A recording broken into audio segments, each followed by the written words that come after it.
बिस्मिल्लाहिर्रहमानिर्रहीम, अस्सलाम वालेकुम students. I hope all of you are doing well. Class 8 maths chapter number 4 exercise 4.1 इसका question number 8 हम करने जा रहे हैं।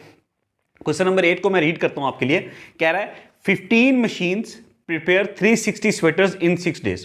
कोई वर्कशॉप वगैरह है या गारमेंट फैक्ट्री है जिसमें 15 मशीनें लगी हुई हैं और वो 15 मशीनें 6 दिन के अंदर 360 स्वेटर्स जो हैं वो तैयार कर लेती हैं। ओके, समझ में आ गया। अच्छा, अब वो कह रहा है कि 3 machines get out of order, मतलब 15 में से 3 जो है मशीनें वो खराब हो गई। कितनी बची? 15 में से 3 खराब होगी, 12 बची।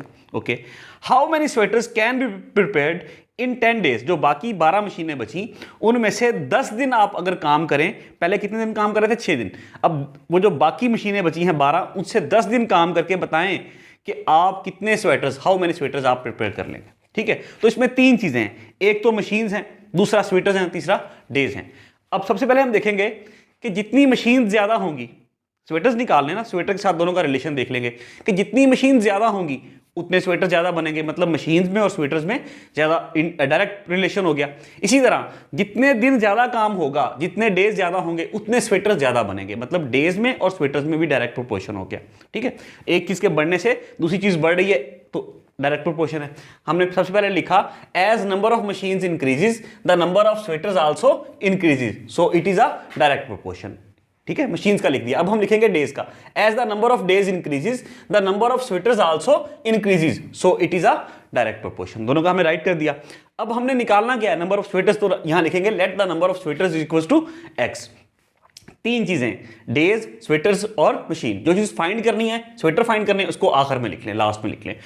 जो फाइंड करना उसको यहां शुरू में लिखें या लास्ट में लिखें, तो हम लास्ट में लिख रहे हैं। ओके, बाकी चीज क्या है? डेज, मशीन्स और स्वेटर्स। अगर 6 डेज 15 मशीन्स काम करें तो 360 स्वेटर्स बन रहे हैं, और अगर 10 दिन काम करें, मशीन 3 खराब होगी तो 12 बची। 12 मशीन 10 दिन काम करें तो कितने स्वेटर्स बनेंगे, ये हमने फाइंड करना है। अब एरोज हमने क्यों लगाए? कि डेज में और स्वेटर्स में डायरेक्ट प्रोपोर्शन है कि डेज बढ़े तो स्वेटर्स भी बढ़ेंगे, इसी तरह मशीन्स बढ़ेंगी तो स्वेटर्स भी बढ़ेंगे।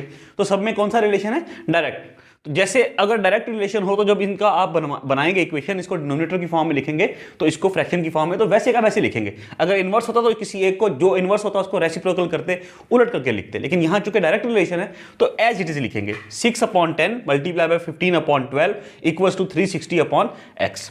क्लियर? अच्छा, अब ये कटिंग होती है जी, होती है। देखें 6 1 जा 6, 6 2 जा 12, 2 आया, 2 को 10 से मल्टीप्लाई किया तो 20 आ गया, ऊपर यहां 1 बचा, 15 1 जा 15, क्या आया? 15/20 is equal to 360/x। I hope ये समझ में आ गया।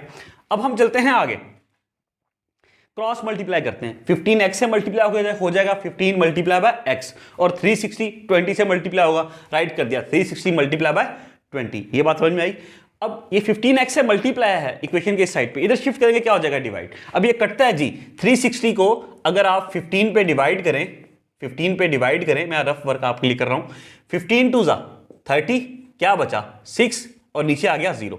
अब 15 4 जा 60, रिमाइंडर क्या आया? 0। आंसर क्या आया? 24। 15 को 360 पे डिवाइड किया, 360 को 15 पे डिवाइड किया तो आंसर आया 24। ये देखें, ये हमने राइट कर दिया। मल्टीप्लाई बाय 20 वैसे का वैसे। अब 24 को 20 से मल्टीप्लाई करेंगे, 24 0 जा 0, 24 2 जा 48, तो 480 बन गया। समझ में आया? इन दोनों को मल्टीप्लाई करेंगे तो 480 आएगा। x इज इक्वल टू क्या आ गया? 480, और x हमने सपोज क्या किया था? नंबर ऑफ स्वेटर्स, तो लिख दिया so the number of sweaters is equal to 480। इसका मतलब है कि 10 दिन अगर 12 मशीनें मुसलसल काम करें तो कितने स्वेटर्स बनाएंगी? 480। आई होप है ये हमें समझ में आ गया। इसके साथ ही हमारा क्वेश्चन नंबर 8 कंप्लीट हो गया। अब इंशाल्लाह अगली वीडियो में क्वेश्चन नंबर 9 के साथ मुलाकात होगी। अल्लाह हाफिज़।